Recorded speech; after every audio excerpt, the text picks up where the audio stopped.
students, so we are now talking about another business model, and that's called value proposition.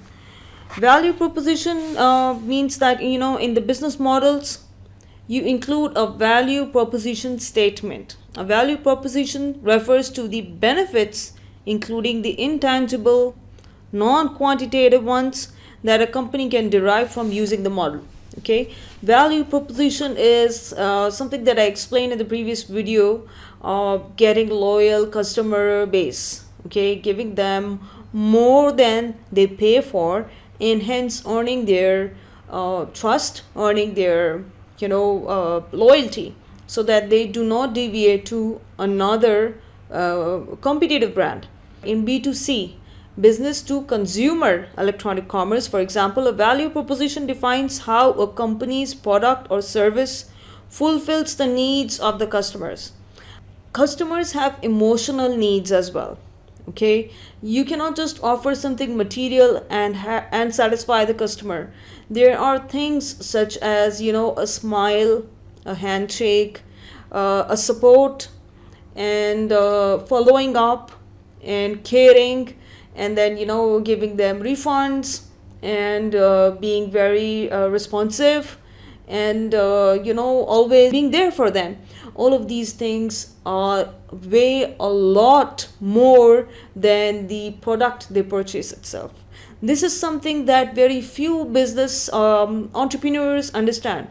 The fact that customers look for a warm smile, a very nice welcome, and lots of gratitude. Thank you for being with us, and just as a reminder, we have a sale going on, and especially for you, we have this kind of offer going on, making them feel very, very special. These are all the values that you provide to the customer, apart from the product or service that you're providing. So you actually layer these values in your product or your service, and you present it to the customer. Now, the degree to which you provide these values really defines the success of your business. If you look up at many businesses that are successful, the number one thing that you would notice is the customer service. Successful companies, successful product or service businesses, service-oriented businesses have very strong customer service. Which means that they invest a lot in customer service. They try to keep their employees up to date on how to keep the customer happy. Okay, the line that the customer is always right is not enough anymore. You need to be very, very proactive, and it also means that you have to give a lot of power or empowerment to the employee to take immediate or time sensitive decisions. At the same time, they should be able to take decisions that, okay, I'll do this for you, I'll do this for you, I'll do this for you, to keep the customer happy. You should not lose a customer. No matter what, do not lose the customer. So what kind of values can you provide to the customer so that you do not lose the customer? That concept is known as value proposition. The value proposition is an important part of the marketing plan of any product or service. Okay, for example, I have scrumptious indulgence, my own business, and I need to provide a value to my customers. What kind of value would I provide? I mean, look at this right now. This looks like as if some child has created this website. Literally, it looks so simple and bland. It looks like as if, a child really likes cupcakes and they created this really nice picture, or a teenager did. But, you need to be able to provide some kind of value to the customer. You could say, for example, in my menu, if I open up my menu page and I see, let me close this, I see all of these cakes here. Instead of providing just a picture that they need to order, I want to be able to provide that, order this thing, and if you order this, you would also get this for free. Okay, or if you order this on your next purchase, you would get 20%, 50% off.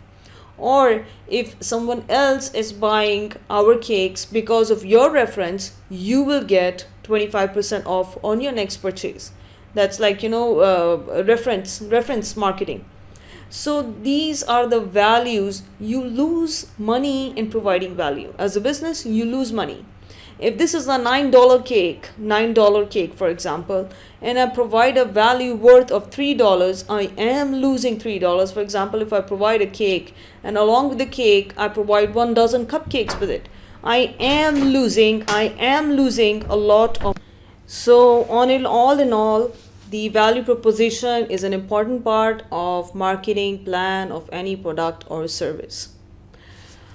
Alright, then let's move on to the next part of the chapter that says typical electronic commerce business models. Okay, typical electronic commerce business models. There are many types of electronic commerce business models. Examples and details of EC business models can be found throughout this text and in RAPA 2010. Okay, if you want to refer to this textbook, you can simply Google it and you will find the section on electronic business models. You can use this for extra reference purposes. Okay, so if I take some of the points from this book, these are the following 5 common models. Okay, so just take a look at this. Typical electronic commerce business models are the following types of electronic commerce business models are online direct marketing, electronic tendering systems, electronic marketplaces and exchanges, viral marketing, group purchasing. Okay, so when I go back to my cake business here, what I see is, what kind of business do you see here? I see online direct marketing. Okay, and I also see some kind of group purchasing happening. That will be happening. These are the 2 major kind of activities that would be conducted in the what do we call the scrumptious indulgence business. Okay, group purchasing is allowed, online direct marketing is allowed. What is the meaning of group purchasing? Well, I am going to discuss this later in more detail, but I'm trying to tell you that for now I see online direct marketing and group purchasing are the main sources of income for this business. Electronic tendering systems, no, not for me. Electronic marketplaces and exchanges, it can be possible if I add some kind of an affiliate marketing program. Okay, viral marketing, it is possible if I go through my social media. So these 2 look like prospects, future prospects. Okay, these look like future prospects to me, and I am going to engage with them in the future with you guys when I touch the Put Your Learning into Practice series for chapter 2. Okay, so let's get into the details of each. Online direct marketing. Online direct marketing is the most obvious model, and it deals with selling products or services online. You see that everywhere. You go to any website and you would see Amazon.com, online direct marketing, Godiva, online direct marketing. Okay, this is what they do. And Chloe, online direct marketing. Okay, not Chloe, sorry, Net-a-Porter. And Zappa Shoes, online direct marketing. This is one of the most common business models. Okay, sales may be from a manufacturer to a customer, eliminating intermediaries or physical stores, example Dell Computer, or retailers to customers, making distribution more efficient.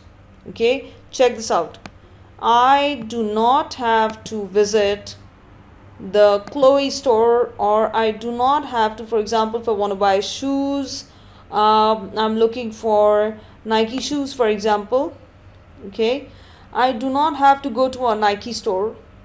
I know that Net-a-Porter will provide me with authentic shoes.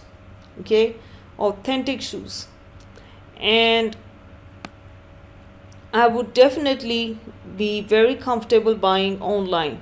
There are some of, there are a lot of perks of buying online. I'm not like a pro online, purchase person, but I have experienced some really pleasant, outcomes of purchasing online. It is so convenient, especially when you begin to trust a brand that they would provide a direct access to the manufacturer.